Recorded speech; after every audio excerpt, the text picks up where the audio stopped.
Hasil penelusuran tim, KPH Patampanua Selatan terpantau menindaki PT Putra Dermawan Pratama yang diduga menambang dalam kawasan hutan.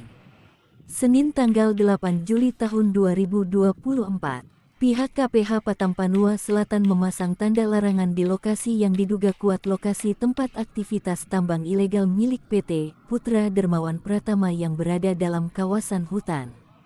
Dalam operasi tersebut terlihat sejumlah mobil truk yang ada di lokasi kawasan hutan wilayah KPH Patampanua Selatan. Namun disayangkan KPH Patampanua Selatan hanya terkesan datang memasang tanda larang dan bergaya di lokasi tambang yang memasuki kawasan hutan lalu pulang. Meski terlihat terdapat alat yang beroperasi dalam kawasan tersebut, tidak ada tindakan yang diambil untuk memberikan efek jera kepada oknum yang melakukan pengrusakan dalam kawasan hutan. Sebelumnya dugaan tindak pidana ilegal mining di wilayah IUPPT Putra Dermawan Pratama di Desa Sulaho Kecamatan Lasusua Kabupaten Kolaka Utara Provinsi Sulawesi Tenggara, ini resmi dilaporkan tanggal 29 Mei tahun 2024 lalu di Kementerian Lingkungan Hidup dan Kehutanan oleh salah satu lembaga pemerhati lingkungan di Sultra.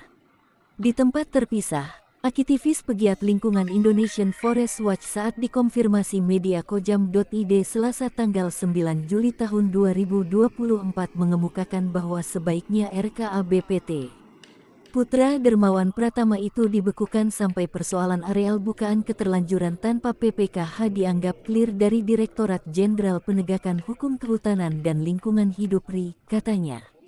Lanjut, jika hal ini dibiarkan secara terus-menerus dan berlanjut tanpa pengawasan ketat maka bisa saja dokumen RKAB yang ada akan digunakan untuk melakukan pengangkutan terhadap kargo yang ada di wilayah kawasan hutan produksi yang dapat dikonversi maupun yang berada dalam kawasan hutan produksi terbatas.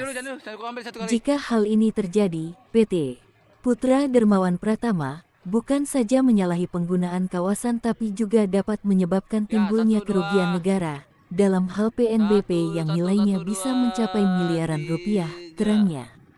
Lebih lanjut, IFOW juga meminta agar Ketua Tim Satuan Pelaksanaan Pengawasan dan Pengendalian Implementasi SATLAKWASDAL Undang-Undang Cipta Kerja segera mengambil langkah guna menentukan sanksi terhadap PT Putra Dermawan Pratama sesuai dengan perundang-undangan yang berlaku, mulai dari sanksi administrasi, denda, pencabutan izin, atau sanksi pidana.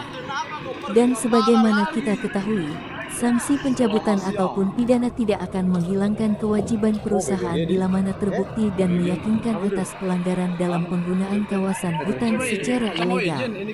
Kewajiban yang dimaksud seperti PNBP dan memulihkan kembali kawasan yang telah dirusak dengan cara mereklamasi. Tutupnya.